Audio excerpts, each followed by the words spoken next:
Good morning, everyone. Here's your Mormon news update for August 25th, 2025. I want to start with a heads up about a new docu-series called An Inconvenient Faith. Their website says, a new docu-series exploring the challenges faced by members of the Church of Jesus Christ of Latter-day Saints, commonly known as Mormons. Over the years, we have interviewed scholars, authors, historians, and experts, both inside and outside the church, to examine these issues with full candor. Our goal is to 1. Foster better understanding and empathy for those who struggle with these challenges, and 2. Present honest and ethical approaches to remaining faithful and active while staying fully informed. I have not started watching it yet, but it's on my list. If you've delved in, what do you think so far? Now let's go to the ex-Mormon subreddit for this post. Back in my home country in Eastern Europe, a friend of mine was called to serve a mission in Western Europe. His MTC date was set for June, but before leaving, he decided to take the entrance exam for medical school. He didn't expect to pass, he just wanted some practice for when he would return from his mission. While he was at the MTC, he got surprising news from his parents. He had actually been accepted to medical school with a very good score. Being a recent convert, got baptized in March last year, he thought maybe he could serve just a few months instead of the full 2 years, then return home in time for the academic year. To secure his place, his parents paid half of the first year tuition, about 4,500 euros. He didn't tell the MTC president about his plans. When he arrived in his mission area, the office elders immediately took his passport, claiming it was necessary for his visa. As a European citizen, he didn't need a visa to live in another EU country.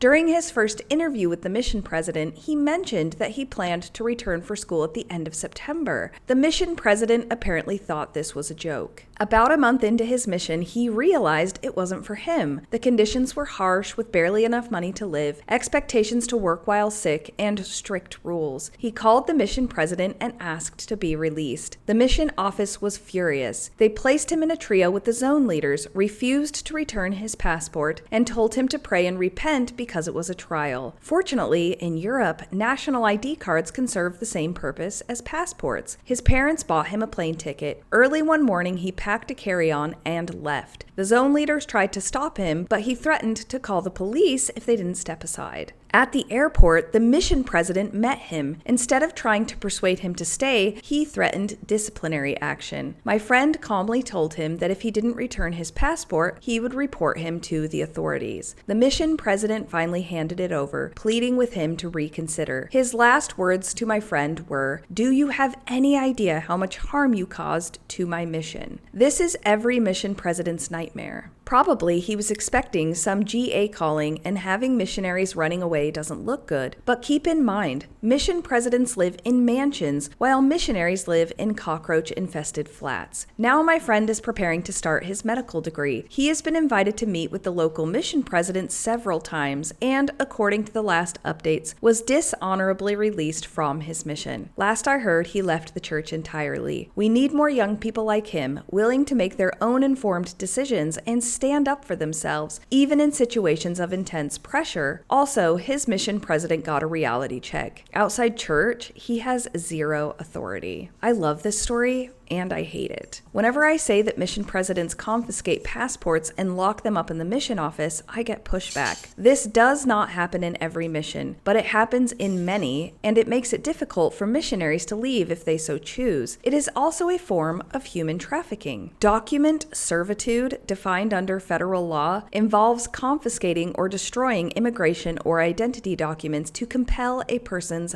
labor. It is a severe form of human trafficking. Governed by statute, the primary law is 18 U.S.C. 1592, part of the Trafficking Victims Protection Act. This statute makes it illegal to knowingly destroy, conceal, remove, or confiscate documents to facilitate forced labor or other trafficking crimes. The part of the story that I love was where the missionary stood up for himself and left when he wanted to. I think this is rare, and it is absolutely something that I never would have done. I was so indoctrinated that I believed male leaders knew what was best for me better than I did. Now let's just look at something curious that I noticed that has to do with property reserve and the We Believe app. Property Reserve is the real estate investment division of the Church of Jesus Christ of Latter-day Saints, responsible for acquiring, developing, and managing commercial and agricultural properties to generate revenue and grow the church's long-term financial reserves. The organization operates on the principle of stewardship, using reserves to support the church's humanitarian aid and missionary efforts, prepare for future needs, and promote financial self-reliance among its members. The We Believe Foundation is a non-profit organization for members of the Church of Jesus Christ of Latter-day Saints that develops the We Believe app,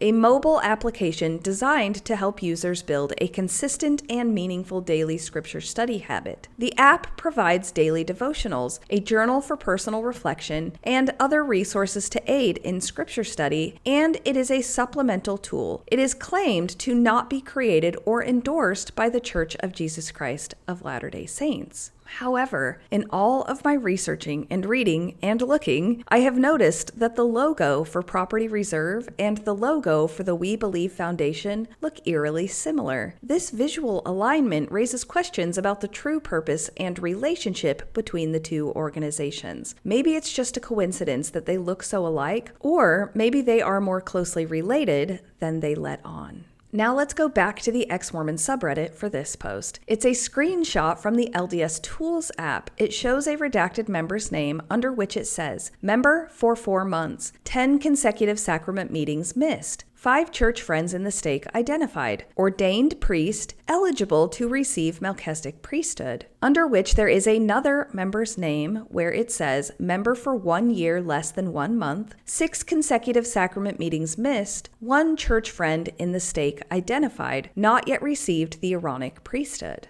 This one screenshot shows a lot about the church. First of all, they know who is showing up and who isn't. They have accurate counts of how many members are active, they just refuse to share those. The weirdest part for me is where it has a link to their friends. Anyone know what that means? Are these people who they will send to fellowship if this person misses a certain amount of meetings? This screenshot comes off as a bit creepy, if I'm being honest. Next, let's look at and discuss a few passages from an opinion piece by Jeff Dyer, PhD, who is the Horace Beasley Distinguished Professor of Strategy at BYU. He says, "As a college professor and someone who regularly works with young adults, I watch students wrestle with big life choices. 2 of the most significant ones I see include, should I have premarital sex? Should I drink alcohol?" Okay, let's pause and zoom out a little. From a broad perspective, there are arguably bigger life choices for 20-year-olds to make than whether to have sex or drink, and they are typically choices that have a more profound and lasting impact on a person's entire life trajectory. For instance, deciding on a major, pursuing a college degree, or choosing a career path can shape a person's financial stability, daily routine, social network, and sense of purpose for decades. This decision fundamentally determines how a person will spend the majority of their waking hours for the next 40 to 50 years.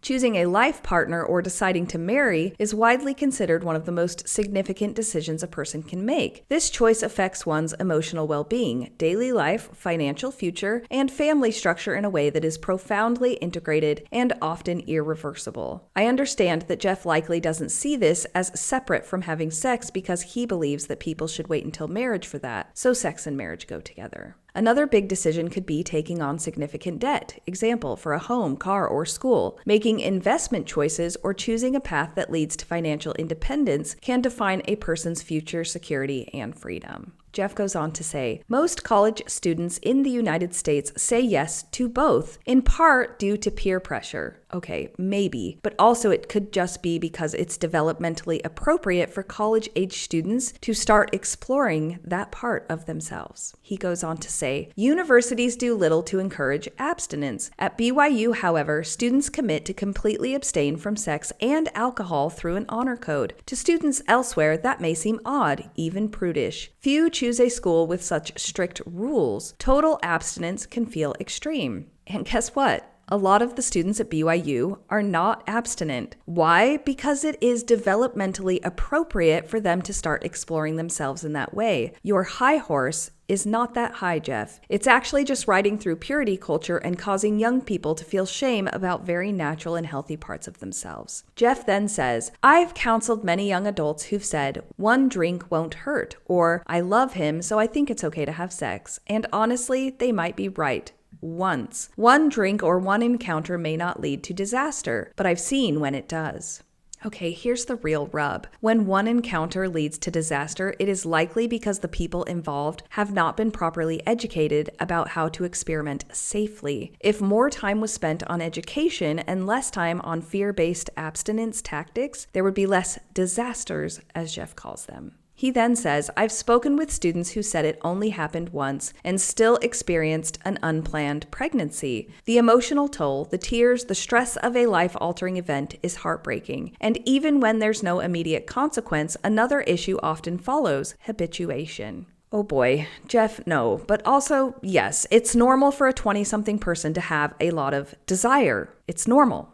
It's healthy. Jeff then says, apply that to drinking and sex. One drink might give you a buzz, but soon you'll need 2, then 3. The same with sexual behavior. As it becomes more frequent, you need more intensity or frequency to feel the same. That's how one drink becomes a habit, and one sexual encounter leads to many. Here, Jeff uses a false and misleading analogy to pathologize and stigmatize normal human behavior. He incorrectly equates desire with a chemical addiction, ignoring the complex psychological, emotional, and relational aspects of human sexuality. Alcohol consumption involves a psychoactive substance and the development of a physical tolerance. This is a biological process. Human sexuality, while involving neurochemical responses, is not a substance-based addiction in the same way. The statements claim that a person needs more intensity or frequency to feel the same is a gross oversimplification that reduces a complex emotional and relational experience to a purely psychological mechanism and implies that a healthy appetite is a slippery slope towards an uncontrollable habit. This can lead to a deep sense of shame and guilt around normal healthy behaviors and is a common tactic used to enforce behavioral control by instilling fear.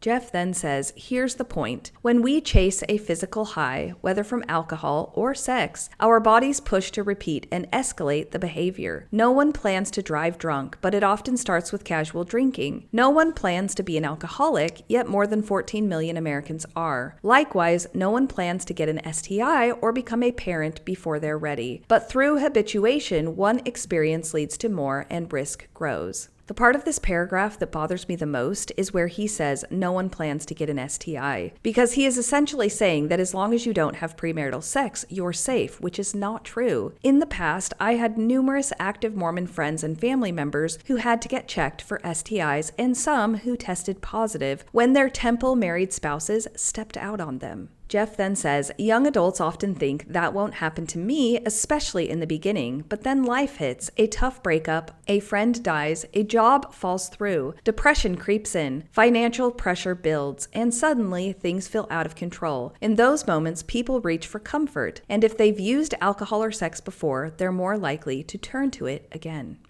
Once again, the long-term answer for this is education, not abstinence. Let's equip youth with healthy coping skills, budgeting strategies, and show them how to build community so they have tools and people to turn to. Back to Jeff. The mix of habituation and life's challenges can lead to real trouble, even addiction. Yet here's one simple truth. It doesn't happen to those who choose full abstinence. If you never drink, you won't become an alcoholic. You won't be arrested for drunk driving. Interjection, but if you aren't educated and given proper tools to approach life, you may deal with deadly depression or loneliness. Jeff then says, if you don't have sex before marriage, you won't get an STI or have an unplanned pregnancy, which is not true. These things happen to people who are assaulted, and like I said before, they also happen inside marriage, even among Latter-day Saints. He also fails to mention that STIs can be transmitted orally. He then goes on to say, moreover, research shows that those with few or no premarital sexual partners report higher marital satisfaction. That's the logic for abstinence. It's not easy. It takes self-control and patience, but so do many things that matter in life. Interestingly, BYU's honor code, long viewed as a challenge in recruiting athletes, is now being pitched by coaches like Kevin Young as a benefit. The message: BYU offers an environment free from distractions like sex and alcohol, helping students focus on what matters most. I would argue that healthy, educated sexual exploration matters a lot. Without healthy, age-appropriate education and the opportunities for personal exploration, individuals may develop a sense of shame about their bodies and their sexual feelings. They may internalize the idea that their bodies or desires are inherently wrong,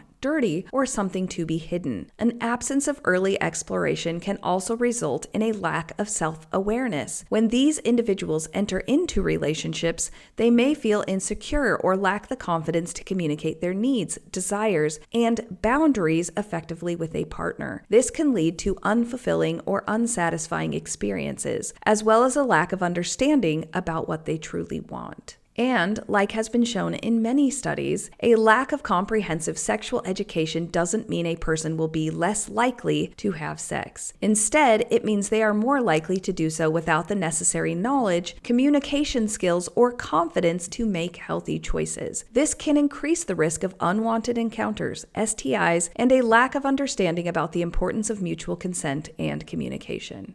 And last up today, let's finish with this quote that's quite long, and it's sort of a story, but it makes a really good point. It says, "My abusive husband never told me what I should wear, but I ended up avoiding the clothes he didn't like anyway. This is how coercive control works. One day I came to the kitchen wearing a black blouse. My husband screwed up his face and asked me why I was wearing black. He believed it was the color of evil. He said I looked ugly in that blouse and that he didn't like it. I told him that was fine. He didn't have to wear it. Then he brought our 5-year-old son into the room. 'Mommy doesn't look good in black, does she?' he asked our child. Looking at his father and knowing very well that it's best to agree, he nodded. 'Yes, black is not a nice color, Mummy,' he told me. Fuming that he'd involved our child, I told him he is not to comment on my clothes again, nor involve our child. And that set him off. He lectured me for 2 hours on how I should work on my reactions to improve myself, how he has a right to give his views, and so on. In total, the discussion about the blouse lasted 3 hours. A month later, I was choosing my outfit, and I went to reach for my black blouse, but then I hesitated. Was it worth the hassle? Did I really have the energy to go through all that again? I decided I didn't, and I chose something else. And this is exactly how coercive control works. You learn to choose the easier option just to keep the peace and avoid the negative consequences. And bit by bit, you fall in line with how they want you to be until eventually there is no part of you left. Everything about you is exactly how they want it. And